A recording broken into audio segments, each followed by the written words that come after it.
Olha, nós vamos dar início à nossa conversa, está bem? Doutor António, mais uma vez bem-vindo, ainda há pessoas a chegar, inclusivamente docentes, colegas da escola, professores que se vão juntar também nesta partilha aqui hoje. Então, olha, eu tenho aqui vários livros sobre Aristides de Sousa Mendes que vou mostrando ao longo da videoconferência. Só para situar, pronto, este vai ser o primeiro. Exato. O infanto-juvenil, muitas vezes, às vezes nós, os jovens têm alguma dificuldade em ler biografias, em entrar nestes temas, e estas mini-biografias acabam por ser livrinhos mais pequeninos que ajudam a compreender melhor. Nós estamos a fazer 80 anos, não é verdade? 80 anos em que Aristides de Sousa Mendes estava em Bordeus a passar vistos àquelas centenas de milhares de pessoas que passavam por Bordeus à espera de uma resposta. Então, eu vou pedir a uma aluna que tenho aqui várias surpresas, doutor.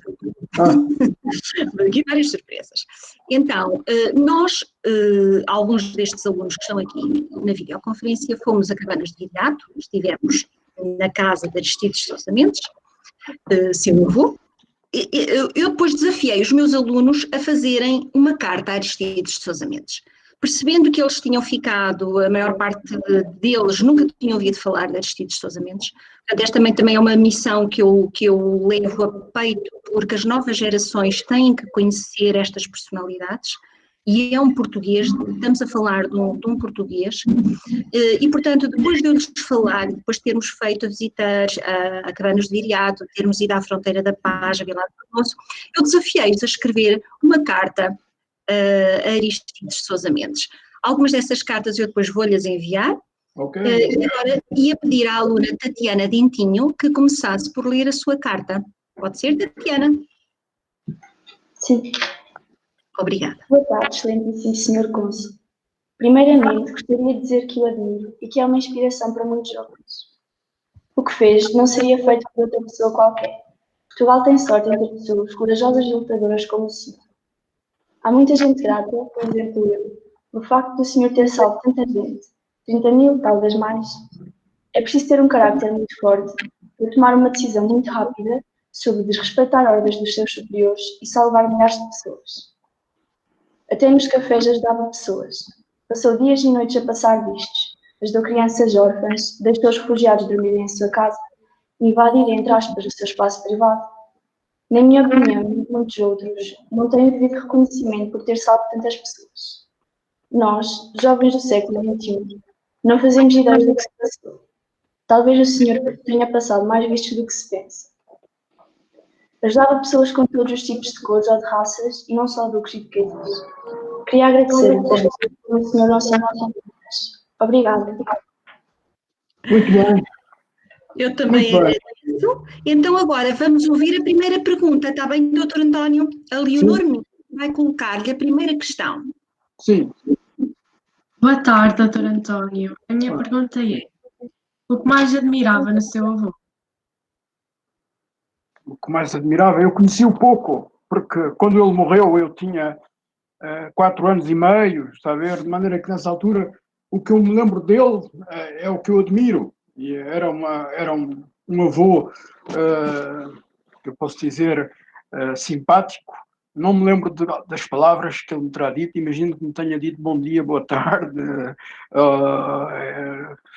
Certamente deu-me um beijo, etc. E foi muito carinhoso comigo, tal como foi o irmão dele. Mas o que me ficou como sendo muito pequeno era uma doçura, era uma amabilidade, era uma palavras. Eu naquela altura não podia exprimir isso dessa maneira, mas eu diria muita humanidade, saía dele muita humanidade.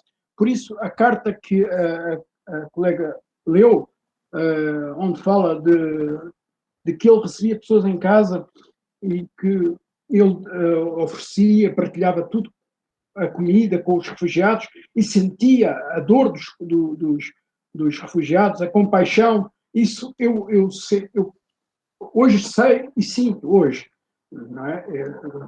Portanto, já 80, quase 80 anos depois daquilo, eu sei isso, porque essas traços também são transmitidos através dos filhos, e eu também senti esses traços através dos meus tios.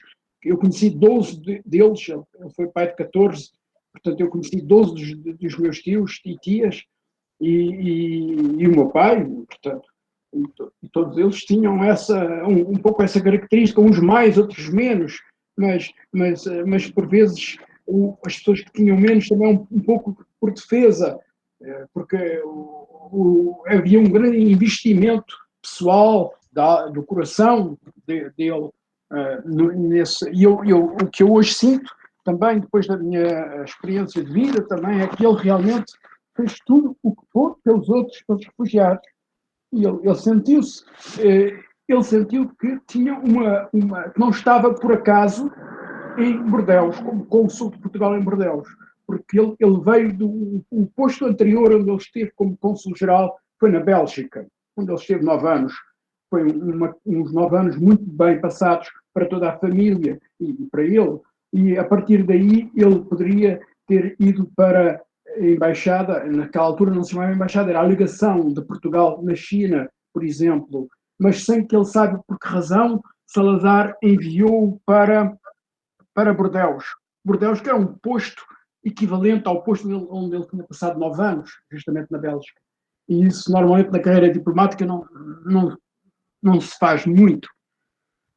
Mas ele, quando se deu a guerra, obviamente ele sentia, ele era um grande observador do que se passava na Europa, e lia muitos jornais, e ele sabia que a guerra vinha aí. De maneira que, quando ele viu a guerra e a invasão da França, da Bélgica, Holanda, Luxemburgo, portanto, quando se deu a guerra para o Ocidente, em junho, foi justamente agora, foi há 80 anos, em maio, em junho, portanto, dia por dia, não foi no dia 17 só, foi, todos os dias ele tinha pessoas lá no consulado, e ele sabia o que estava a acontecer perfeitamente, e ele depois falava muito e comentava para o meu pai e para os meus tios, para a minha avó, eu compreendia por que razão ele estava ali. Ele sentia que tinha uma missão, porque ele era uma pessoa crente. Ele não via apenas o mundo separado, o mundo em que vivemos separado de um outro mundo, onde houvesse o Criador e outras entidades. Portanto, ele sentia que estava ali, que tinha sido enviado ali, não por Salazar finalmente, ou por Salazar o enviou para lá, mas porque houve outras. Ele tinha muito este sentido. Ele, enfim, de um modo geral, a minha família era assim um bocado especial. Bom, mas isto também já foi há 80 anos. Se fosse hoje, talvez também fosse. Eu espero que sim, que fosse da mesma maneira. Ok, doutor António, obrigada. Vamos passar, por favor. Sofia. Boa tarde. A minha questão é, como é que ao longo da sua vida lhe foi implementado por parte da sua família o ato corajoso e importante que o seu avô teve? Bom, foi relativamente normal, porque eu nasci 9 anos depois deste acontecimento. Portanto, 9 anos depois é muito curto. Eu nasci ainda no período chamado pós-guerra. A guerra terminou em 45 e a família, a minha família, o meu avô, do pai do meu pai, do pai da minha mãe, foi uma família que viveu muito a guerra. E então, as conversas que se seguiam nos anos seguintes, anos 49, então nos anos 50, início dos anos 50, eram conversas todas que tinham a ver com a guerra e, aliás, toda a minha vida depois foi muito à volta disto, deste tema da guerra, e foi por isso que eu pensei que para mim era uma missão nunca esquecer ou não deixar que o exemplo dele fosse esquecido. E é por isso que eu e para mim todos os dias falava nisto, e eu ouvi falar muito de nomes de pessoas que ele salvou, e que eu depois encontrei alguns, muitos, obviamente a maior parte não encontrei, mas encontrei pessoas belgas que tinham sido salvas por ele na Bélgica, depois nos Estados Unidos, encontrei outras pessoas, até que cá em Portugal encontrei pessoas que foram salvas por ele, em Israel, etc. De maneira, e sempre falei, e sempre quis confirmar o que se dizia, sobretudo porque a uma certa altura, quando em Portugal se começou a falar do meu avô, só depois do 25 de Abril de 74, está a ver? Eu estava no Canadá nessa altura, mas quando vim para Portugal nos anos 80, etc., e 90, eu depois comecei a ouvir, enfim, ver como os portugueses falavam, e comecei também a ver que havia muita admiração, como do vosso lado, da vossa escola, dos vossos professores, mas também havia pessoas que vinham contar o contrário. Para já não sabiam que ele tinha existido. E depois, sem saber nada, vinham dizer mal dele e da família. E isso chocou-me imenso. E foi por isso que eu, a uma certa altura, enfim, mais cedo ou mais tarde tinha que ser, decidi que a minha vida só faz sentido se eu defender e continuar a defender esta memória. E é por isso que estou implicado nisto, ao máximo. Ir à Constança Maia para colocar a sua questão, por favor. Boa tarde, Sr. António. Boa tarde. A questão que lhe vou colocar é: como é que é viver com o sobrenome de uma pessoa que foi tão importante? Muitas pessoas dão-se o devido reconhecimento? Quando eu vou a qualquer sítio, de um modo geral, eu não digo, não mostro, digamos, a minha árvore, de maneira que as pessoas nem sabem, ou as pessoas não ligam. Mas as pessoas que me convidam, ou que sabem da minha ligação familiar, obviamente, tento ser, aliás, na minha vida normal, tento ser honesto,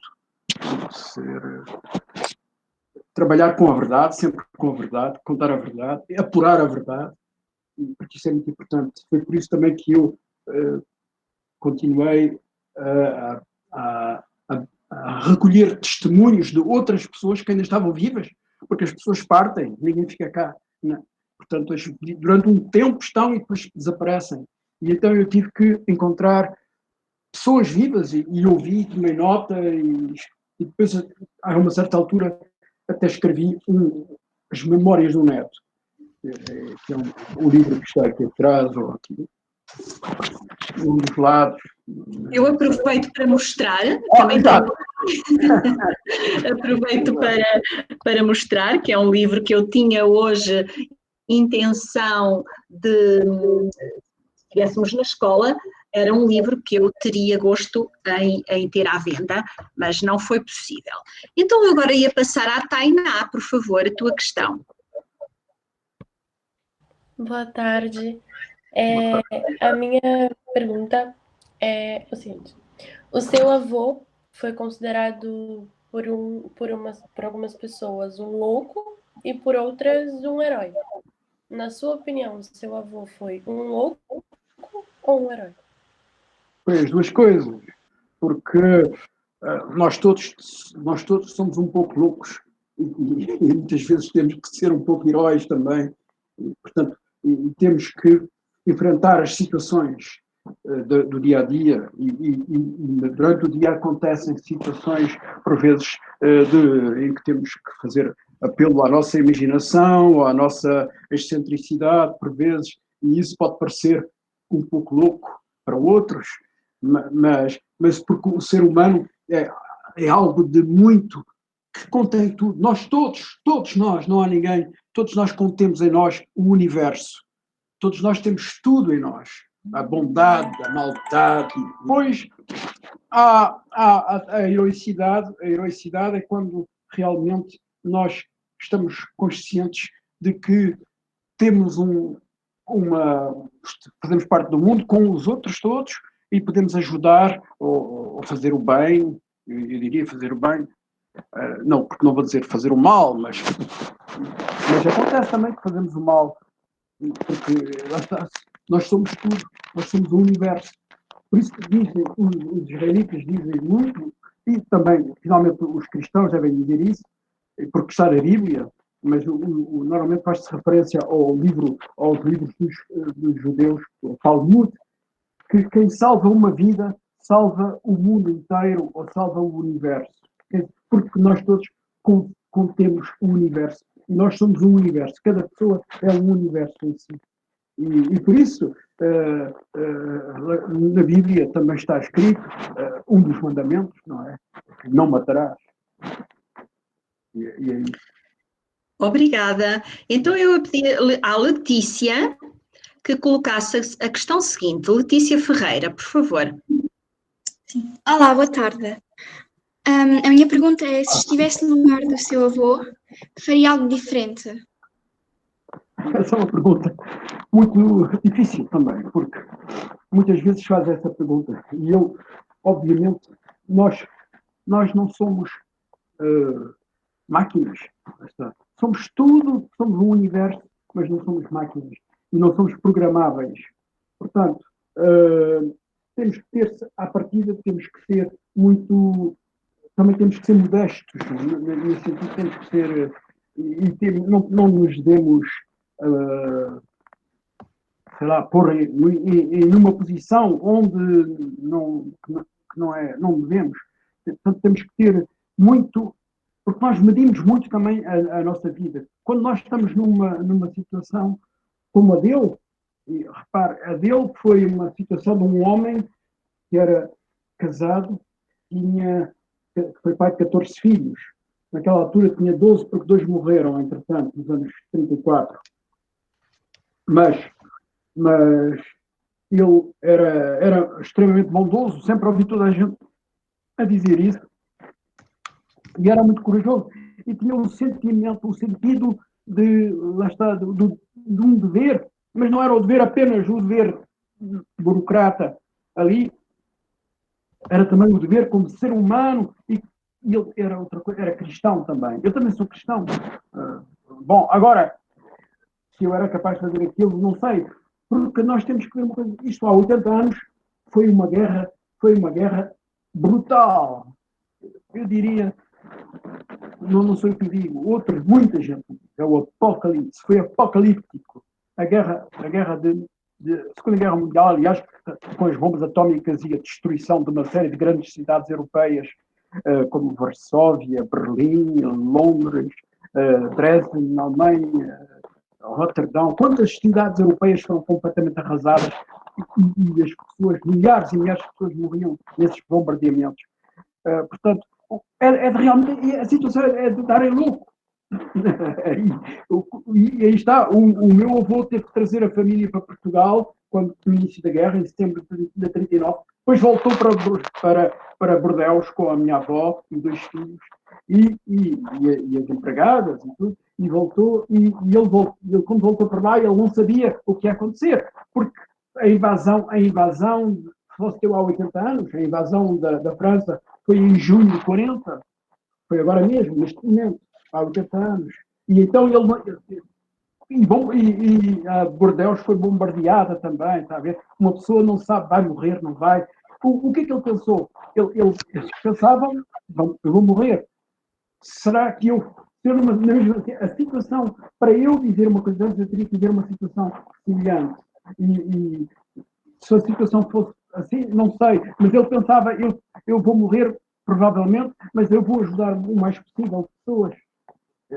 Será que eu faria a mesma coisa? Não sei, porque nós podemos ter medo, porque nós temos tudo em nós, como eu disse, temos a coragem e temos o sangue frio, mas depois temos o receio, o medo que nos faz viver. Será que eu iria ceder ao medo e que me meteria num buraco qualquer e não faria nada? Será que eu teria a coragem e o sangue frio que teve o meu avô de ficar no seu posto e ir para as estradas, como disse na carta há pouco a vossa colega, andava nas estradas? Eu encontrei pessoas que o encontraram nas estradas, por exemplo. Agora, muitos anos depois, e eram pequenas nessa altura. E portanto, Está a ver?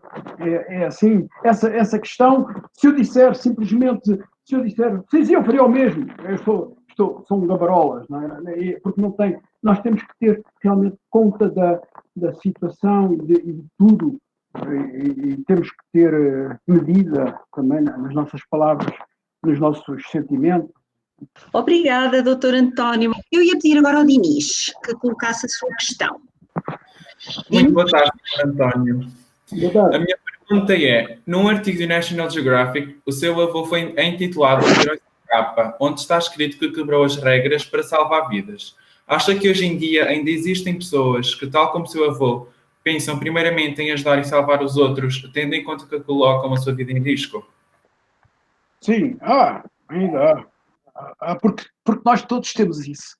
Nós todos temos isso. É preciso, muitas vezes, ir buscar e aceitar o que a vida, a situação nos oferece. E todos nós, vocês, também têm esse lado. Temos é que estar a ter uma abertura de espírito e de coração para aceitarmos isso. Muitas vezes os heróis são inesperados ou improváveis. Mas a heroicidade é algo, é um dom também que nos é dado pelo responsável disto tudo, que é o Criador, e por isso, e nós vemos, às vezes, aqui há dias, no Mediterrâneo, há uns meses, aliás, que andam aqueles refugiados a tentar atravessar da África para a Europa, no Mediterrâneo, e apareceu uma jovem, agora não me lembro do nome dela, infelizmente devia saber, porque é uma heroína, e ela e outros jovens num barco e foram tentar salvar pessoas do mar, etc. E depois até foram presos, ela foi presa, e tudo isso. E isso é de uma heroicidade extraordinária, porque nunca se sabe o que pode acontecer, porque depois existem outros maus, quando se diz mau, é outros loucos, outros que desrespeitam ou que se tornam, digamos, incompetentes de gerir a sua humanidade e, sei lá, eu diria como o Trump, atualmente nos Estados Unidos, que é um homem que tem uma responsabilidade enorme porque está num país, num dos maiores países do mundo, com maior número de habitantes e tudo, e onde existe uma fricção racial e social enorme, e ele está a tentar justamente separar, está a fazer o contrário do que devia fazer. E todos estão a ver que existem pessoas que realmente tentam fazer o bem, aparecem, e depois depende da medida, da situação. Realmente houve grandes pessoas na Segunda Guerra Mundial que fizeram grandes coisas e outras pessoas fizeram gestos numa medida menos importante a nível da quantidade, mas não é a quantidade só que conta, não é? Como a questão dos justos também em Portugal, não é? Há 4 justos em Portugal e existe o meu avô, que foi o primeiro e que foi considerado, e depois houve mais 2 casos e o terceiro ou o quarto caso, digamos, é o caso de um português operário em França, em Paris, que salvou apenas da morte e de ser levado pelos nazis uma menina de 10 anos, ou menos até. E foi considerado justo entre as nações pelo seu gesto. Portanto, estão a ver. Muito obrigada. Então agora, posso mostrar outro livro, entretanto, já agora vou mostrando aqui a minha biblioteca, porque realmente vale a pena. Outro, O Cônsul Desobediente, quando a desobediência é uma desobediência com sentido, uma desobediência civil que tem uma finalidade. E agora queria ouvir a Joana Peralta, por favor, a tua questão, Joana. Boa tarde. A minha pergunta é: como se sente sabendo que o trabalho do seu avô se tornou tão reconhecido e amado pelas pessoas? Bom, isso é reconfortante e é justo também. É uma situação que... Porque durante muitos anos, quando ele fez o que fez há 80 anos, em 1940, quando ele fez aquele gesto, ele depois veio para Portugal em princípio de julho de 40 e foi ignorado completamente, foi maltratado, foi castigado injustamente pelo regime, foi depois socialmente foi afastado, não é? As pessoas não queriam falar com ele, as pessoas que o conheciam, e as pessoas que não o conheciam também não o queriam conhecer, e de forma que ele foi completamente banido da sociedade portuguesa há 80 anos e até à sua morte. Portanto, eu ainda conheci isso. Portanto, está a ver, isso é muito duro. Finalmente, eu, como ser humano, penso, e obviamente estando ligado, tendo conhecimento do que ele fez, e eu penso, e sempre pensei, que nós temos a obrigação, como seres humanos, de continuar o bem que os outros fazem. Não é preciso que sejam os nossos avós, não é preciso, mas neste meu caso, bom, estou mais ligado porque sou neto, mas todos nós temos o dever e a obrigação para melhorar, porque só faz sentido melhorar o mundo, porque se não tentarmos melhorar o mundo, então isto não faz sentido nenhum e vai ser pelo caminho do Trump ou do Bolsonaro, sei lá, ou de outros malucos que andam aí, que só seguiram essa tendência. Obrigada, Dr.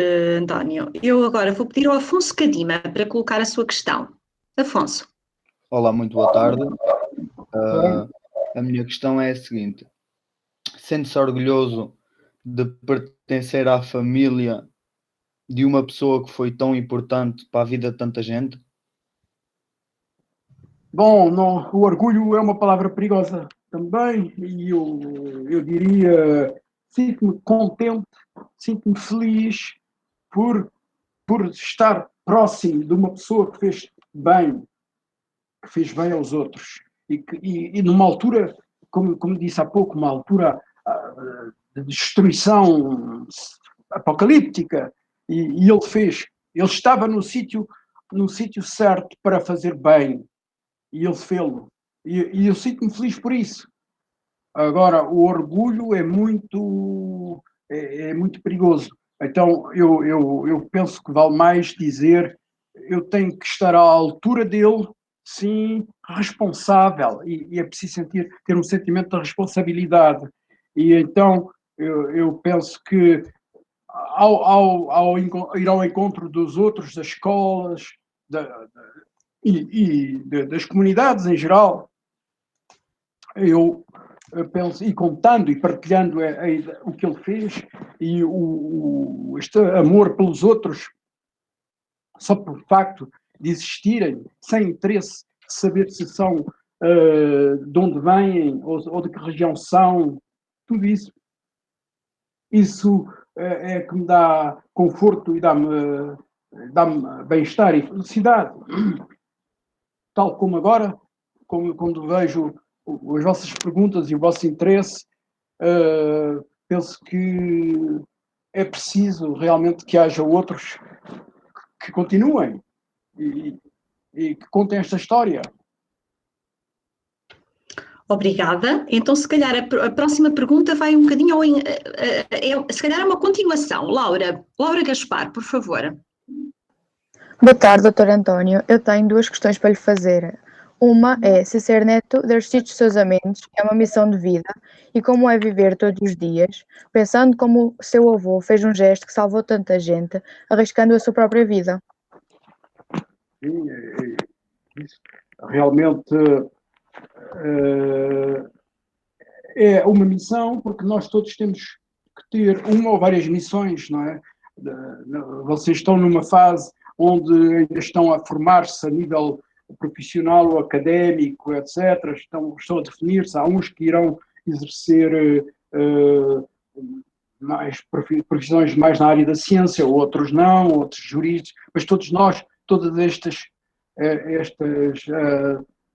ciência e sabedoria é necessária para a sociedade. E, portanto, todos vocês estão orientados para um dia servirem à sociedade, servirem a palavra que eles também usavam muito, o Aristides e o irmão, que era servir a sociedade, servir o país. Eles usavam essa palavra, e ainda hoje, não é?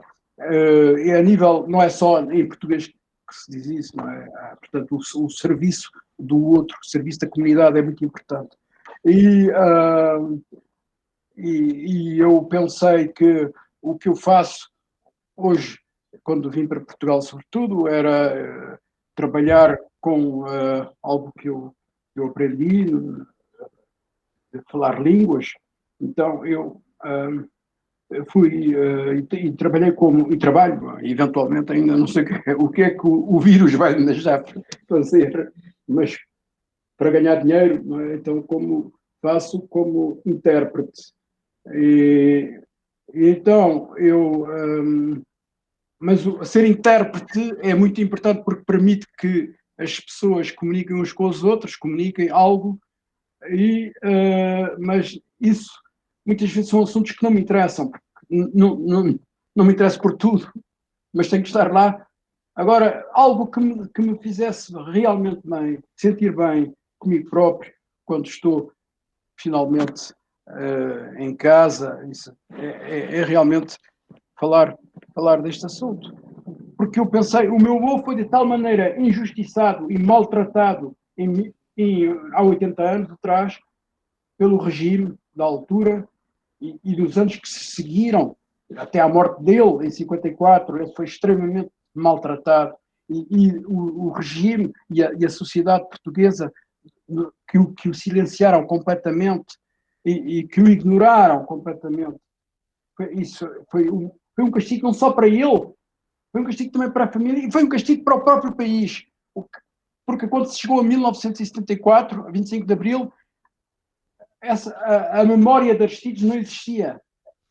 Agora podem imaginar o que é uma pessoa sem memória de uma parte importante da sua vida. Imaginem então um país que não tem memória do que fez de bem na Segunda Guerra Mundial. Isso também é terrível para o próprio país. Mas foi assim que, quando Portugal chegou a 1964, 25 de Abril, ninguém sabia em Portugal, ou talvez um ou outro, claro, sim, mas não era. Eu próprio tive que falar com muitos professores de História e contar a história, porque eles não sabiam. E houve professores de História que vieram falar comigo e que disseram que um dos meus filhos lhes dizia que o bisavô, era o meu avô, portanto, o bisavô do meu filho, tinha salvo pessoas. E ele dizia, mas eu nunca ouvi falar nisso. Será que o seu filho está a inventar? Bem, meu filho tinha 5 anos, mas o meu filho ouvia-me falar em casa e ele quis continuar a falar e essa professora de História, nomeadamente estou a pensar numa senhora, que depois me disse que queria então atribuir o nome de Aristides Sousa Mendes à escola onde ela lecionava. E essa foi a primeira escola em Portugal com o nome de Aristides Sousa Mendes. Muito obrigada, Dr. António. Acho que saímos daqui mesmo muito mais ricos. Maria João, queres apresentar a tua pergunta, por favor? Boa tarde, Dr. António. Gostaria de saber qual é a memória mais importante que guarda do seu avô. Bom, lá está. A memória mais importante, se é a memória física, como eu disse há pouco, é uma memória apenas de uma pessoa, um bocado como naquelas fotografias que vemos, onde ele está com o cabelo branco, assim um bocado abatido já, e cansado. Aliás, tem aqui uma fotografia de um livro que saiu recentemente. Estão a ver aí esse livro? Sim, eu vi, eu vou comprar, o próximo. Então, a senhora que fez este mestrado, ela depois publicou, isto tem a ver com uma pesquisa que ela fez sobre alguns nomes de pessoas que fizeram mais tarde. Mas esta figura estar assim um bocado cansado, estão a ver, com sobretudo uma fotografia tirada na beira alta, se calhar no inverno, e a camisa não muito bem passada e tudo isso, porque, mas com a gravata, porque a gravata fazia parte de todos os dias. Certas pessoas usavam gravata e então ele usou usava gravatas assim. E este é um aspecto físico dele que me está na minha memória, mais este. Portanto, já é um bocadinho mais idoso. Estão a ver. Agora, do bem e das coisas, como eu disse, era difícil. Por causa eu era muito novo e, portanto, não posso dizer que o meu avô um dia me deu um grande abraço. Certamente que me deu, mas não me lembro propriamente disso. Não é? É assim, a vida. Obrigada. Então vou passar agora para a Antónia. Antónia Girão, por favor, colocas a tua pergunta. Boa tarde. Dr. Sousa Mendes, o que acha sobre o facto do seu avô só ter sido reconhecido depois de morto e só terem dado a devida importância a Aristides de Sousa Mendes quando ele morreu? Repare, a importância que deram a Aristides Sousa Mendes quando ele, não foi logo quando ele morreu, porque ele morreu em 54. E quando ele morreu, os jornais portugueses apenas tinham assim uma pequenina notícia, muito a nível regional. Morreu Aristides Sousa Mendes, antigo cônsul de Portugal, um pouco mais. Temos essas situações. Em Portugal, ele morreu e foi praticamente sozinho, porque ele morreu no hospital em Lisboa, o hospital da Ordem Terceira, fica na Baixa de Lisboa, e praticamente só estava lá. Apareceu uma sobrinha e apareceu também a segunda mulher do meu avô, que era uma senhora francesa que estava lá, porque a minha avó tinha morrido uns anos antes, e então estava lá, aparentemente dizem, e eu acredito que sim, com certeza. E apareceu também um tio meu, do lado da minha mãe, irmão da minha mãe, que foi lá e que o viu também, etc. Depois, bom, deu-se uma missa no dia seguinte e depois trouxeram a urna para Cabanas de Viriato, onde ele está enterrado, no jazigo de família, no cemitério de Cabanas de Viriato. Vocês foram a Cabanas de Viriato, segundo me disse a doutora Paula, portanto, devem ter visto o jazigo de família e provavelmente a urna dele. Nós, por acaso, não chegámos a ir ao cemitério por causa dos timings, só estivemos mesmo na casa. Sim, muito bem. Mas então um dia sabe-se lá, voltarem lá. De qualquer forma, a família também estava dispersa, porque os meus tios começaram, dois deles, mesmo durante a Segunda Guerra Mundial, saíram de Portugal em 43. E em 6 de junho, há anos, desembarcaram na Normandia como soldados americanos, 2 dos meus tios.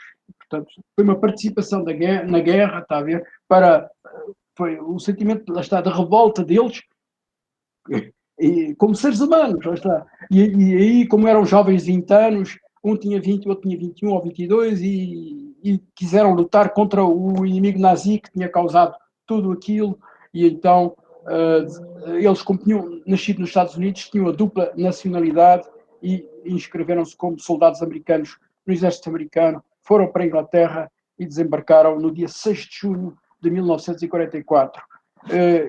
Mas o Aristides Sousa Mendes depois não se falou mais dele, não se falou mais em Portugal. Falava-se em família, claro, os meus tios no estrangeiro também, quando eu os encontrava, etc. Falavam, e eu falava sempre, mas aqui a sociedade portuguesa não falava. E eu sentia, quando era jovem, fui a algumas escolas aqui em Portugal, e sentia que havia algo, porque eram escolas locais, e sentia que havia algo que eu não podia compreender e nem podia descrever. Mas hoje em 2018, 2019, 2020, nestes anos todos, agora, eu senti que eu fui, de facto, no sítio onde eu estava mesmo dentro do local onde não devia estar por causa disso, e fui, portanto, o que se chama, fui perseguido de certa maneira, e a perseguição é algo de muito subtil, porque não é escrita. A perseguição está no espírito do perseguidor. Mas eu hoje, com a minha vida, eu interpreto isso dessa maneira, e o que me aconteceu naqueles anos foi também algo que tinha a ver com isto, porque eu era filho e era neto daquela família, daquela pessoa. Mas depois, em Portugal, nunca mais, eu depois a uma certa altura fui embora, e eu sabia que em Portugal ninguém, e os portugueses não sabiam disto, infelizmente. Talvez um ou outro, talvez, sim, como eu digo, mas não era normal. E foi preciso esperar o 25 de Abril de 74 para que uma das minhas tias nos Estados Unidos escrevesse uma carta ao novo ministro dos Estrangeiros, do novo regime, do Portugal de agora, deste Portugal democrático. E então a carta chegou não sei, em junho, julho de 74.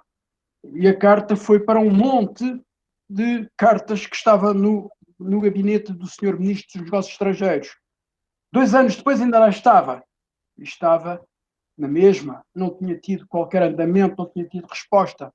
E foi preciso um outro ministro dos Estrangeiros, que não era diplomata de carreira, que era um major, que foi nomeado para lá, para o posto de ministro dos Estrangeiros. Agora estou-me a lembrar do nome dele, era Melo Antunes, Major Melo Antunes, e depois houve um outro senhor político, que era Medeiros Ferreira, que também era, portanto, não era um diplomata, e eles é que pediram a um outro diplomata para abrir aquela carta. Abrir a carta e tratar do assunto. E esse senhor foi o embaixador Bessa Lopes. O embaixador Bessa Lopes, que também não sabia nada do meu avô, mas era um homem bom. Trabalhava para o regime antigo, mas isso acontece.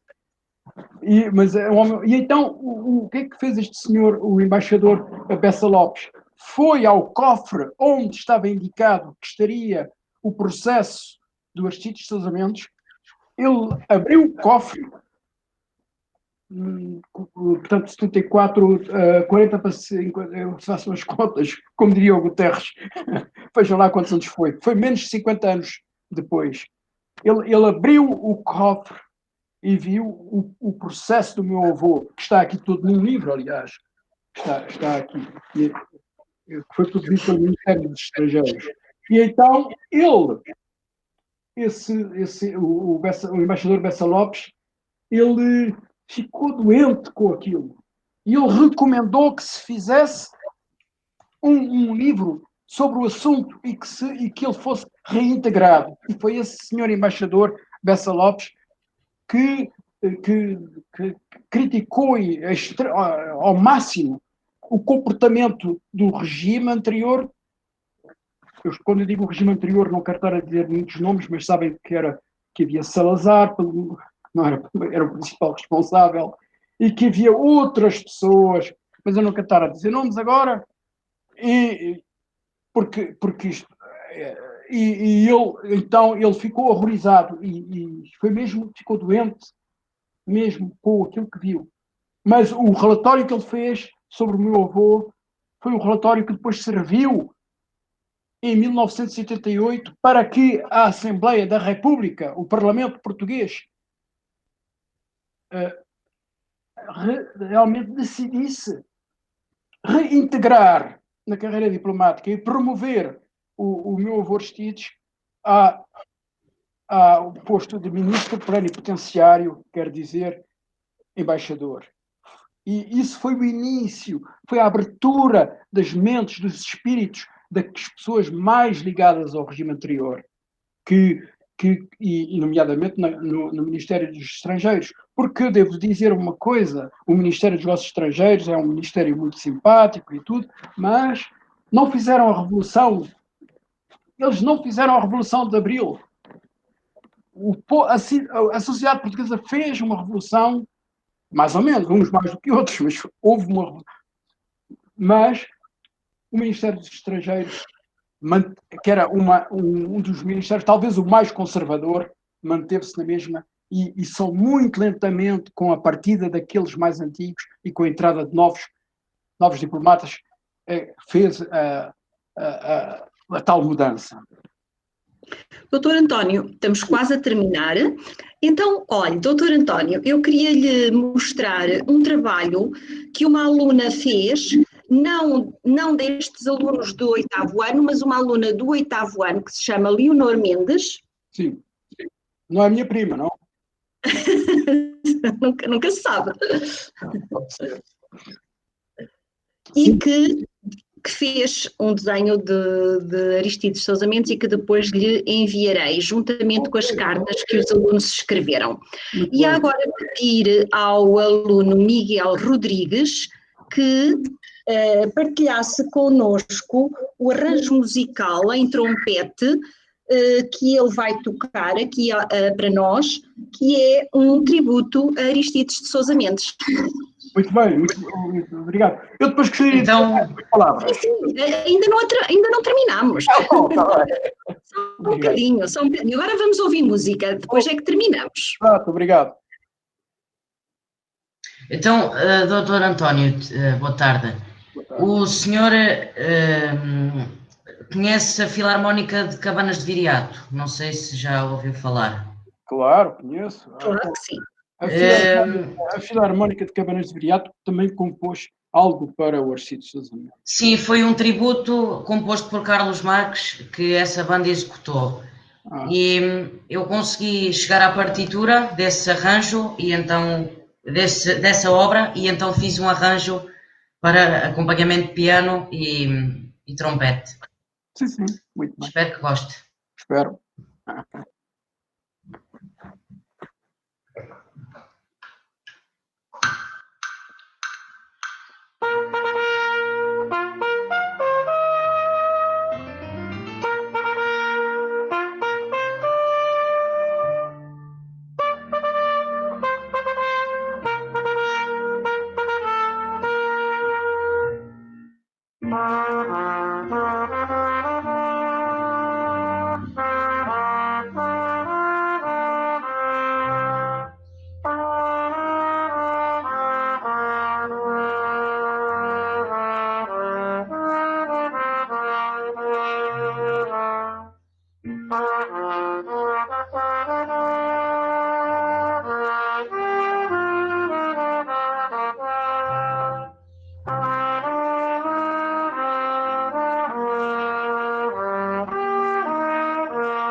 Muito obrigada, gostámos muito.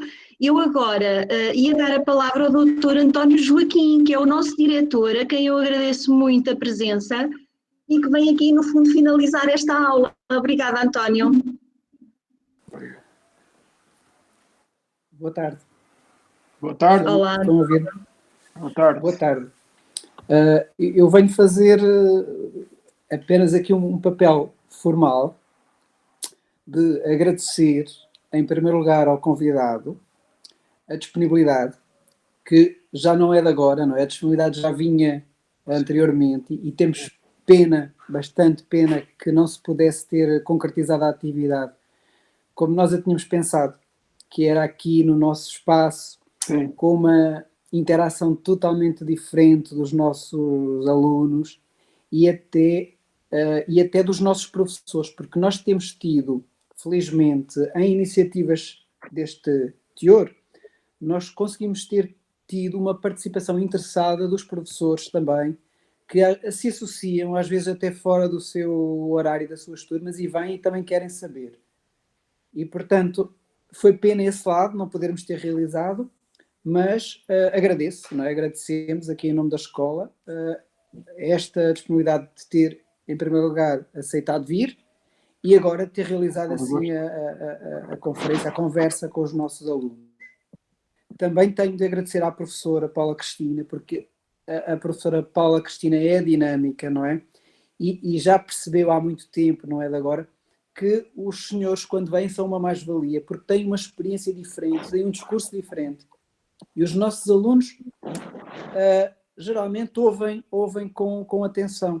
Nós também costumamos agradecer, e hoje também vou agradecer aos alunos, porque os alunos nunca nos têm deixado ficar mal. Eles são interessados, fazem questões, preparam-se, portanto, antes vão saber, mas nós vamos falar com este senhor porquê, não é? O que é que ele terá a dizer-nos? E, portanto, também tenho de agradecer aos alunos a forma como eles recebem sempre os nossos convidados e se envolvem. Pronto, eu penso que não terei esquecido assim ninguém. Espero que tenha também desfrutado um pouco da conversa com os alunos, eles são sempre curiosos e têm sempre muito a aprender. Gostei muito. Olha, doutor António, obrigada, António Joaquim. Doutor António, ainda aceita uma questão final ou já não tem tempo? Aceito outras questões, mais uma. É só mais uma. Estava aqui uma, assim, tipo suplente, se houvesse tempo, mas realmente eu acho que é uma pergunta interessante da Leonor Monteiro, e então com esta pergunta nós finalizamos. Leonor, por favor. No presente, se estivesse ao seu alcance, o que acha que falta fazer para completar a memória do seu avô? A memória é algo que nunca se completa. É algo que nós abrimos, é um capítulo para nós próprios, não é? A nossa memória, as nossas vidas, e temos que arranjar espaço nas nossas memórias para os grandes exemplos também, porque nós também, como seres espirituais que somos, precisamos dessa alimentação, e a alimentação é com os bons exemplos. Vocês certamente se lembrarão toda a vida dos vossos amigos, dos momentos passados com esses amigos, vai ficar sempre na vossa memória e das vossas experiências, nomeadamente nas escolas, por exemplo, neste caso, e nos trabalhos, isso fica sempre. Portanto, eu peço apenas que guardem um capítulozinho, um pedacinho na vossa memória para os sítios de casamentos, porque ele foi uma boa pessoa. Foi uma boa pessoa que fez bem toda a vida. E, claro, como nós todos, nós os seres humanos, vivemos todos como seres sob a contingência da humanidade, do que é ser humano. Portanto, não existem seres perfeitos. Aristides de Sales não era um ser perfeito, era apenas, como eu disse, era um universo que reagiu bem e que não se escondeu no momento de crise, saiu cá para fora e pegou no carimbo do consulado e assinou e fez isto na rua, como eu disse, fez isto em cafés, em bordéus, na fronteira com a Espanha. É isso que eu peço e é isso que devemos fazer. Portanto, continuarmos. Eu também estou a escrever mais umas coisinhas, sempre que posso contribuo também em comentários aqui e ali. Ajudei e contribuí para que muitas pessoas escrevessem livros em Portugal, em França e noutros sítios, com jornalistas também de vários países, de Inglaterra, França, Bélgica, etc. Porque é isso que me dá gosto, finalmente, e vocês também podem continuar, porque há o outro aspecto, que é a criatividade. Aristides Sales também era um homem da música. O meu pai era um grande violinista, por exemplo, e houve outros que eram pianistas na minha família, meus tios e tias. E aqui temos o estudante aqui, cujo nome não me lembro, infelizmente. Eu gostaria que depois me desse os nomes todos, doutora Paula. Sim. Portanto, o compositor aqui da trompete, também ele tem havido muitas obras artísticas, nomeadamente também bailado, teatro, não é? Houve várias peças de teatro também. Eu, por acaso, também escrevi uma peça de teatro, mas houve muitos outros, e houve estudantes que escreveram peças de teatro.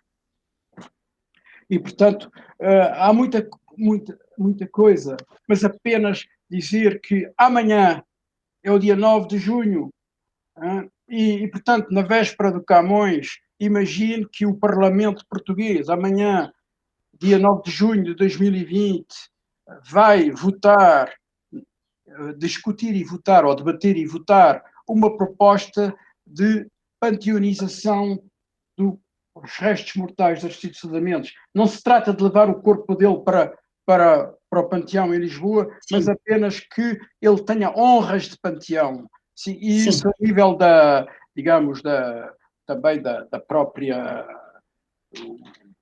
enfim, da memória, das honrarias, completa a memória, porque ele foi ele sofreu tanto e morreu miserável, e quando ele fez um gesto tão bonito e tão solidário e tão importante, o gesto que ele fez foi muito importante para o género humano, para nós.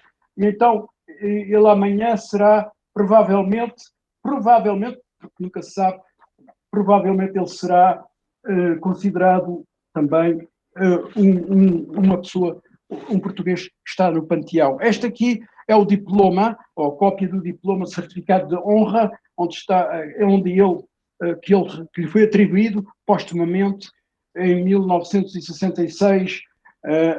Foi ele e um outro diplomata sueco, foram os 2 primeiros diplomatas do mundo a serem considerados justos entre as nações. Portanto, e isso é muito importante. Este é o diploma dele. Além disso, há um outro aspecto também muito importante também na comunidade. A assinatura dele é considerada como um património da humanidade. A assinatura Aristides Sousa Mendes, que ele assinava nos vistos, e o caderno, o livro de vistos que ele assinou em Bordeus, faz parte do património da humanidade, património, digamos, não material, e isso também é muito importante, é algo também. E Portugal, hoje em dia, neste ano, Portugal esteve sempre fora da discussão do Holocausto, porque o regime anterior nunca deu importância ao Holocausto, por causa de muitas razões. Então, mas atualmente Portugal avançou muito nesse sentido, também no sentido dos direitos humanos, e então Portugal faz parte do que se chama Aliança Internacional para a Memória do Holocausto.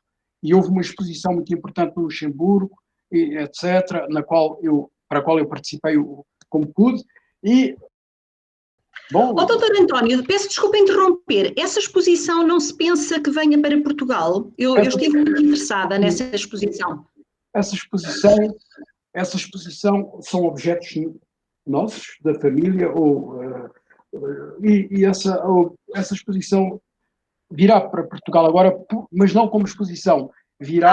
Os objetos vêm para Portugal porque pertencem a nós, aos primos, a mim, etc., e à Fundação, existe a Fundação Aristides Sousa Mendes, não é? E então, a Fundação comprou a casa, recuperou a casa do meu avô, que eu há bocado mostrei, que estava em ruínas e tal, e reconstruiu por fora, e neste momento a casa vai ser reconstruída por dentro. E a exposição será colocada dentro da casa. Ai, que bom! E poderá ser vista e comentada, se eu ainda lá estiver, e se a escola vier e marcar, então poderemos falar disso também. Ok. Então, olha, doutor António, foi um gosto. Eu agradeço-lhe a disponibilidade, agradeço-lhe esta partilha riquíssima, agradeço ao doutor António Joaquim, diretor do nosso agrupamento, ter passado por aqui, agradeço à minha colega Maria José, já vi que também está, já obrigada. Agradeço aos alunos do coração, estiveram aqui impecavelmente a participar, e é assim que também se cresce civilmente, perceber que a nossa participação na sociedade também passa por isto, por esta aprendizagem, e agradecer à Leonor Mendes pelo desenho magnífico que fez, que eu lhe vou então enviar agora como presente. Muito obrigada por tudo e a vocês. Muito obrigada também a todos. Podem sair. Obrigada. Adeus. Obrigada.